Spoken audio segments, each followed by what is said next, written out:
Le Togo enregistre en 2022 un taux de croissance estimé par le Fonds monétaire international à 5,4% malgré une conjoncture économique compliquée et une forte inflation. Belle performance économique portée par la volonté du gouvernement togolais de poursuivre et de consolider les réformes en matière de gestion des finances publiques dans le cadre des orientations stratégiques du Plan national de développement PND. Une volonté marquée en octobre 2018 par la mise en œuvre du projet d'appui à la gouvernance économique.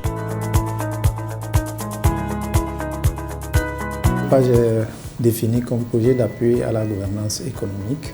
C'est un projet initié par le gouvernement avec l'appui de la Banque mondiale et de l'Union européenne. Structuré en 4 composantes, le PAGE vise à améliorer la gestion des investissements publics et la mobilisation des ressources intérieures, à renforcer les mécanismes de redevabilité publique et à promouvoir la participation citoyenne dans les processus budgétaires ainsi que dans les secteurs prioritaires. Avec le ministère de la Planification, du Développement et de la Coopération, nous avons réalisé notamment le manuel de sélection et hiérarchisation qui a permis aujourd'hui d'avoir un arrimage entre les prévisions des investissements et les données de la loi des finances. Nous avons travaillé avec l'Office togolais des recettes qui a réalisé 8 indicateurs déclencheurs allant dans le sens de l'élargissement de l'assiette fiscale. Nous avons aussi travaillé avec l'inspection générale des finances où nous avons accompagné dans la réalisation de l'audit basé sur le risque et la cartographie des risques. Nous avons travaillé avec la Cour des comptes. Nous avons aussi œuvré avec l'Assemblée nationale, notamment la Commission des finances et du développement. Avec la Direction générale du budget au niveau du ministère de l'économie et des finances, nous avons travaillé non seulement sur le budget programme. Le projet prend en compte des thèmes transversaux liés à la gouvernance, à la transparence et à l'engagement citoyen, comme le cas depuis 2020 du budget citoyen, un document simplifié qui explique désormais la loi de finances dans un langage facile à comprendre par tous. Chacun à son niveau, dans le traitement, pour nous qui sommes bien sûr des professionnels des médias, ça nous permettra bien sûr de mieux décrypter l'actualité dans tout son ensemble et mieux poser les questions qu'il faut et faire comprendre de quoi il est question aux uns aux autres. À partir donc de ces connaissances, je peux contribuer efficacement au niveau donc des organisations de la société civile qui interviennent donc dans le suivi budgétaire. Je pourrais vraiment aider mes collègues à mieux comprendre donc le budget et puis, comme on le dit, on pourra mieux jouer notre rôle de veille citoyenne. En 4 ans de mise en œuvre, des actions concrètes ont été menées avec différents partenaires, avec à la clé des résultats probants. En 2016, l'évaluation PIMA avait noté quelques faiblesses. Et pour être concret, il n'y avait pas un cadre défini qui permettait d'assurer la programmation efficace des investissements publics. Il n'y avait pas un document ou un outil qui précisait la démarche, le processus à suivre. Et donc, à cet effet, nous avons, avec l'appui du PAGE, élaboré un manuel de procédure pour la programmation, la sélection, la hiérarchisation et la programmation des investissements publics. C'est tout comme la Bible de la programmation des investissements au Togo. Les améliorations sont tellement multiples. D'abord, comment travailler en synergie. Nous avons confié ça au PAGE parce que, en plus de la méthodologie de travail, aujourd'hui, si peut-être nous parlons budget programme devant vous, c'est grâce à ces renforcements de capacité que nous avons eu. Le PAGE est venu nous aider à former les journalistes et les médias. Vous allez voir maintenant, si vous suivez, que les médias ne sortent plus des choses comme ça sur les gens. Nous avons formé aussi les maires, les préfets et autres, et les comptables au niveau régionales, au niveau des communes et préfectures et autres, pour pouvoir leur dire comment on tient la gestion. Parce qu'il y a des maires qui sont nouveaux, ils ne savent même pas. Il y a aussi les partis politiques, ceux qui bénéficient des fonds publics. L'exécution des activités du PAGE s'est fortement améliorée au fil des années depuis son lancement. En termes de performance et d'efficience, on note que le projet a atteint toutes les cibles des indicateurs de développement à la satisfaction des différents acteurs impliqués. Le projet d'appui à la gouvernance économique nous a énormément apporté à travers les activités que le projet nous a financées.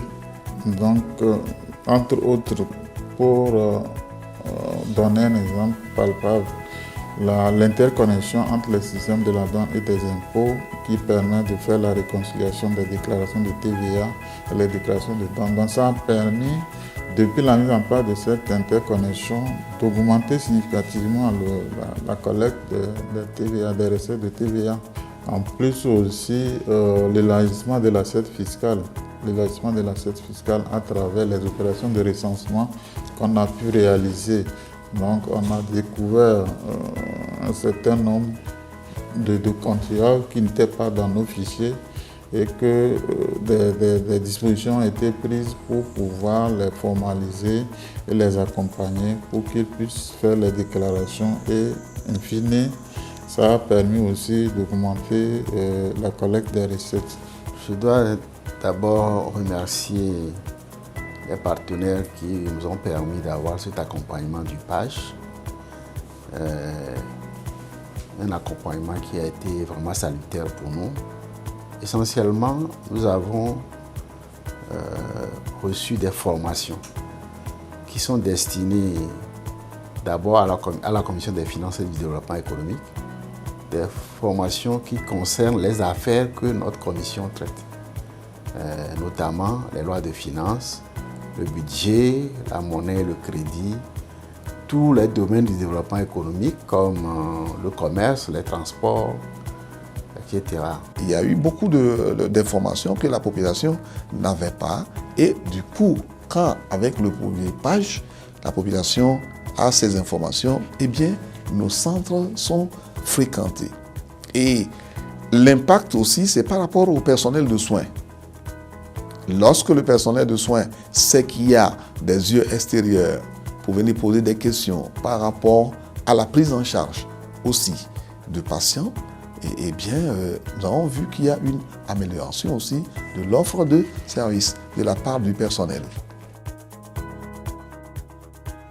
Nous bouclons le dernier indicateur de développement, le 5e, qui veut vérifier que la population a une perception positive de l'action du gouvernement. Eu égard aux résultats significatifs obtenus sur le terrain, le gouvernement a formulé à l'endroit des partenaires une requête portant sur la prorogation de la date de clôture du projet. Il faut noter que le programme d'appui à la gouvernance économique est un projet très important pour accompagner le gouvernement dans le cadre du renforcement des capacités. Vu les résultats auxquels le projet est parvenu, le gouvernement a souhaité que ce programme puisse être prorogé, en tout cas d'au moins 6 mois, et ce qui permettrait de prendre en charge un certain nombre d'activités qui n'ont pas encore été trouvées de réponse, ou bien qui n'ont pas encore été mises en œuvre dans le cadre du projet, et vu la pertinence de ces activités en lien avec la feuille de route gouvernementale Togo 2025. Et comme vous le savez, le Togo s'est doté de cette feuille de route pour orienter un peu les actions de développement, mais aussi les actions de réforme.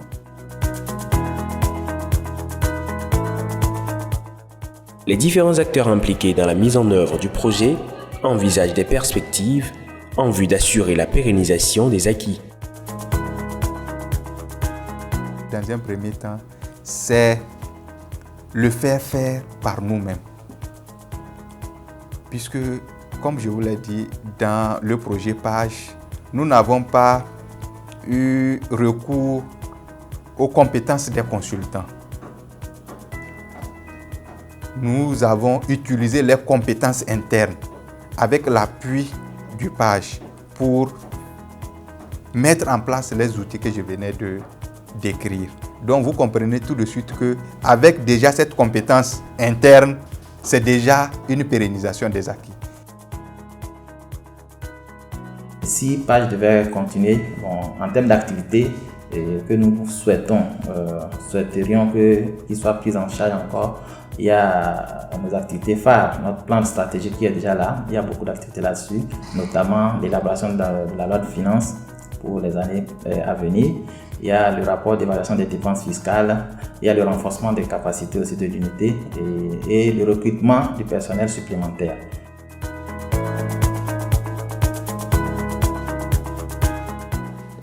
Vraiment, c'est tellement bon qu'on aurait aimé que ça. Mais nous disons que si les bailleurs l'ont fait, ainsi c'est que peut-être ils veulent faire encore. Il y a quelque chose de mieux qu'ils vont faire pour nous. Et vraiment, avec le Page, salut. Et c'est pour cela que nous félicitons les différents acteurs impliqués, nos partenaires qui mettent l'argent pour que ce travail soit fait. La Banque mondiale, l'Union européenne, nous les incitons davantage à mettre de l'énergie dedans pour que le citoyen togolais soit heureux du travail que l'État fait pour son bien-être.